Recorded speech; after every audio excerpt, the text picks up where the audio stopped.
Hello, my name is Alexa Castaneda, and today I will be presenting what is a bureaucracy.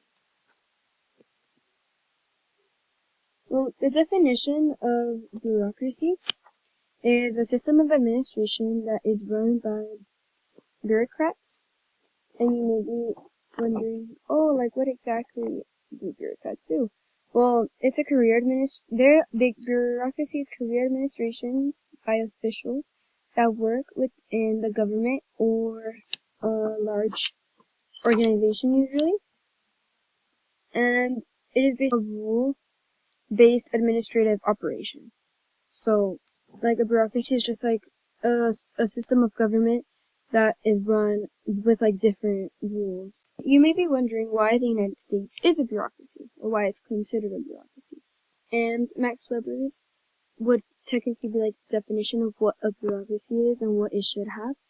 And as you could tell, the United States has an authoritative hierarchy, which is positions organized in a hierarchy, which is like a clear chain of command. And the way the United States emphasizes this is how the Secretary of State, and then it goes to Deputy, and then it goes under the Secretaries, which are all accountable of each other.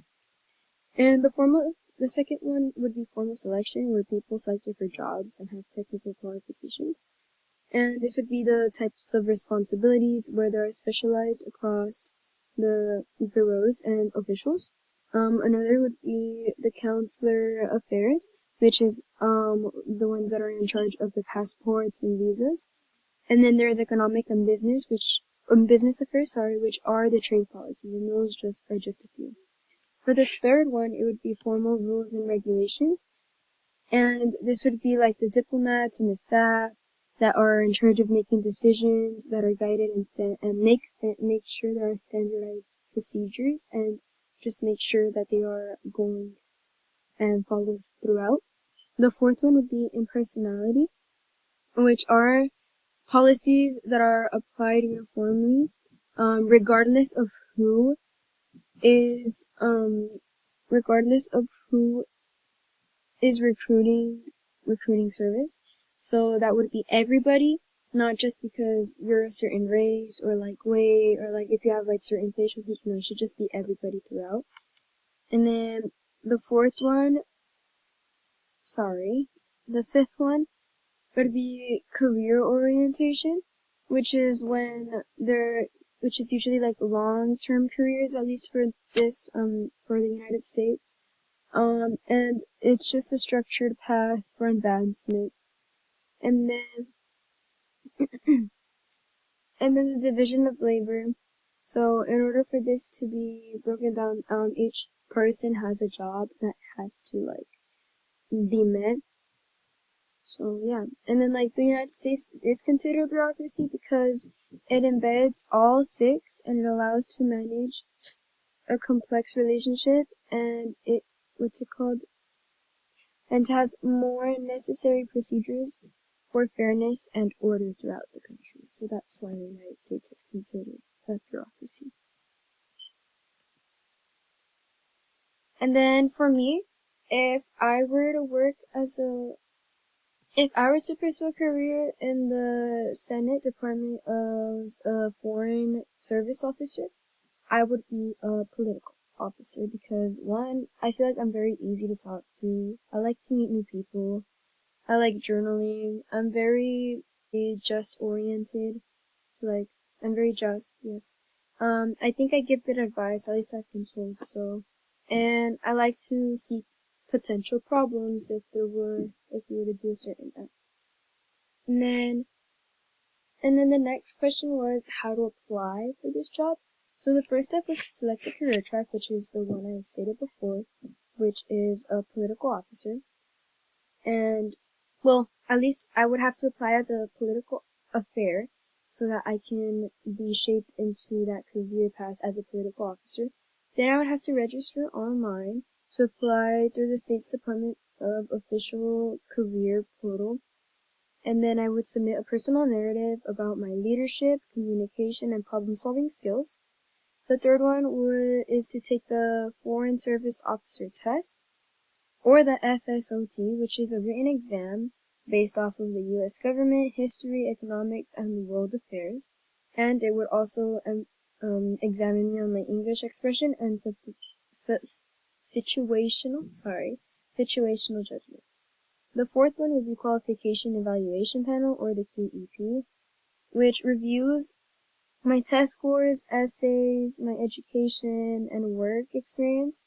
And basically, once that is done with, the strongest people in those sections would advance.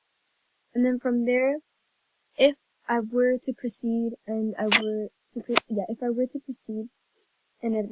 in the qualification evaluation panel in QP, then I would go into 5, foreign service oral assessment, which is basically a structured interview that tests to see your group exercising, your